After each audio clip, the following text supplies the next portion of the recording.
Hey Ananta, can you hear me? I can perfectly. I like sit for a little while every day, anywhere from like 10 to 40 minutes. And, it's like I practice just sitting still and quietly. And I always notice at first there's a lot of thoughts, and negative feelings that come up, but I kind of just, I practice. I figure just, they're always there. Let's just see what it is. Let it be. And eventually I do settle a lot, and I think the best way I can describe it is I'm like in the moment and there's not many thoughts happening, and it's like peaceful there. And I like that place. Um what I noticed though lately is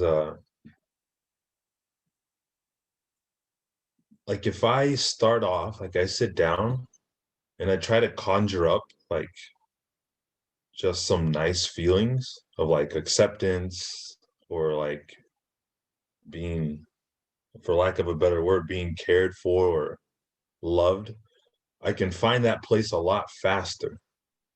Like within 10 within 10 or 15 minutes, my brain shuts up a lot easier and I can just kind of be there, and that's I kind of like that. What's going on there? I don't know if you can shed any light on that. So what you're describing is after meditation? No, no, like while I'm sitting there. What Like is, if I just sit there and like just be with what is, like it takes me quite a while, it seems, to be able to just sit. But if I sit and kind of try to conjure up some positive feelings, it seems I can get there a lot quicker. right. So you're using that as a tool, okay?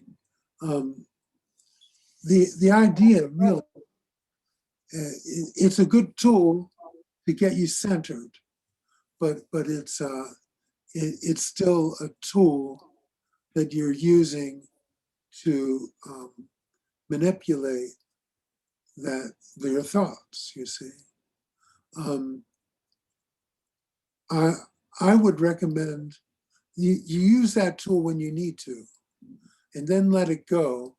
And the idea is to simply watch the thoughts, not get involved. What makes the thoughts really intense and irretractable is the involvement with them. When you get involved with your thoughts and feelings, it intensifies them. They develop and they become more, you see. But as you practice just sitting and letting them come and letting them go, um, they diminish. They diminish. Now you see, the thing about this witnessing is that it's actually synonymous with love. You see, it's synonymous with acceptance, and acceptance is synonymous with love. Okay, it conjures up a good feeling, but that's only because it's a sense of peace. You see, and so there's the main thing is that even if you have uncomfortable feelings, if you can witness them in the same way that you would witness a more neutral thought that was pleasant, you see, then it equalizes everything. Everything's the same. And it doesn't matter if it's unpleasant or pleasant. There's no you trying to get away from it. There's no you trying to hold on to it. You see? This is the cleanest way of doing it. You may not be able to be clean all of the time, but when you're not clean, there'll be side effects. Okay? and they'll catch up with you. But if what you're talking about, that pleasant, loving feeling, is actually just acceptance, just that place of witnessing, then that's cool. That's clean. That's clean. But otherwise, you've got a pleasant feeling which has an opposite, which is an unpleasant feeling, and then you're just fighting it using the tool of that sense of pleasantness and comfort, and the other side will catch up sometimes, and Yeah. then you have a battle.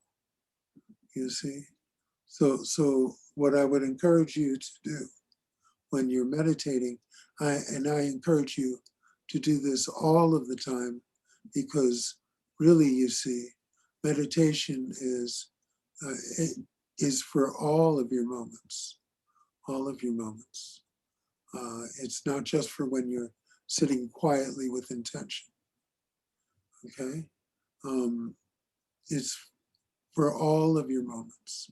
That sense of witnessing, of awareness, of being with whatever, without pulling away, pushing toward, or any of the personalized actions based on desire, based upon what you want, what you don't want. That's what gets you into trouble. Okay, and so don't use your meditation and start sliding into the old habit. Just be careful. Just be careful about that. But really, all that's going on in life is there's these things that appear to be happening. You have thoughts, there's feelings, there's actions. All of this is going on. And you watch it just like you would watch a very good quality movie. You watch it and you know, it's like when you're watching the movie, you know full well that you cannot decide what's going to happen next in the movie. And that's what makes it interesting. If you knew everything that was going to happen next, it just wouldn't be interesting. You'd walk out, you see? So that not knowing and the compelling nature of it sucks you in, you see? If you can just watch everything, just watch it. And, you may have feelings. They may be pleasant, they may be unpleasant. Of course, that's how it is in a good movie. You know, you could have a boring movie, Yeah. and then you have a boring feeling, monotonous, still a feeling, and still, you have your personal reaction to it. You just watch it. Just watch everything come and go, because your whole life is just like a kaleidoscope of things just changing and coming and going. And if you can just sit back and watch it without needing to get your hands dirty and get involved with it, you see, then what will happen is your thoughts will diminish naturally, because no one's feeding them, you see. So Ramesh used to tell the story. He would say, you treat the mind uh, like an unwelcome guest. And Ramesh being, uh, you know, he was educated in England, and he lived in India. He he was kind of an English gentleman. So his way of treating an unwelcome guest is he would say, imagine someone comes to your house. You don't particularly want them there. They're obnoxious and they bother you. So all you do is you don't engage it in conversation. They say hello, you say, yeah, okay. But you don't go any further than that. You don't ask him how it's doing. You don't feed it. You don't get it to talk some more. You just let it talk, let it do its thing.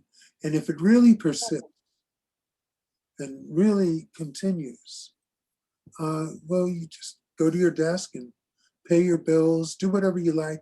And eventually, this unwelcome guest gets the hint and they leave. And they may come back several times, but they'll get the hint. After a while, they won't come back so much anymore because there's no one feeding it, you see? So you want to do this just as an everyday, all moment practice. You don't feed the beast. Because, as you know, your thoughts and feelings take you for a ride. They take you for a ride, and it's often not very pleasant. And it's always a struggle and difficult in that way. So you just don't feed it. And when you catch yourself feeding it, you go, oh, look at that. And when you notice it, it stops. You see? And so it's just, you remind yourself, and you go back to just watching it and not feeding it. And when you more and more don't feed your thoughts and feelings, they more and more diminish. That sense of me as an individual diminishes, and that sense of witnessing everything as it is magnified, you see? And then all of a sudden, everything is different. Everything is different. Yes, there are thoughts and feelings, but they're not your thoughts and feelings. They're just thoughts and feelings. Yes, this is happening, that is happening, but you're not doing it. It's just being done. And, as an individual, of course, you make the best decision you can. You always do the best you can. And sometimes you do really, really good and it turns out really, really bad. Sometimes you do really, really shitty and it turns out really, really good. You can just laugh because life is not in your hands. And you don't suffer with it, you see. When you think you're doing it and you think you're working really hard and it turns out shitty, you go, what the hell? Yeah, that's the non-cursive way of saying it. But and if you slack off and things go really well, you go, wow, look at that. Yeah. You see, you don't need to be involved. Your life will get as screwed up as it wants to, or as good as it wants to, just on its own. It doesn't need your help. And same thing. So when you sit quietly, I'm glad you're doing that because it's a reminder. It's just a reminder of how to be in this life, how to be.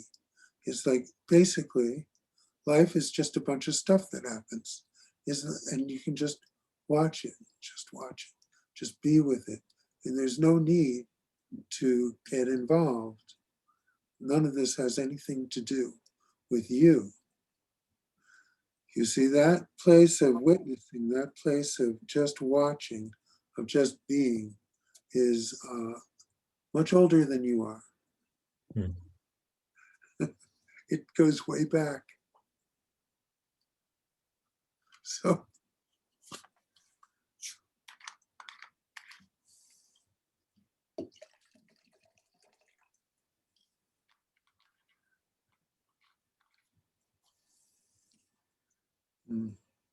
Yeah, thank you.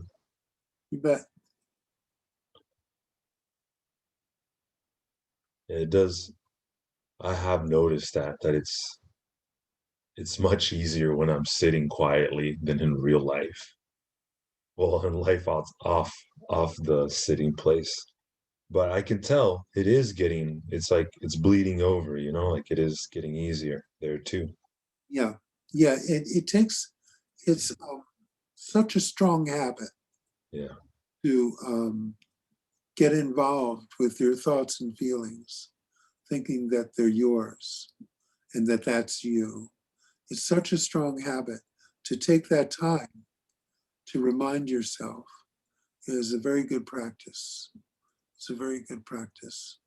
And, but the goal, if there were one, is to do that all the time, all of the time. So consciously bring that state of meditation into your day-to-day. You see, just consciously bring that. Don't let that be an exclusive place for it when you're sitting quietly. Okay, and let it bleed over. Watch it bleed over, and you will find that sense of peace, which I'm talking about, starts to pervade everything.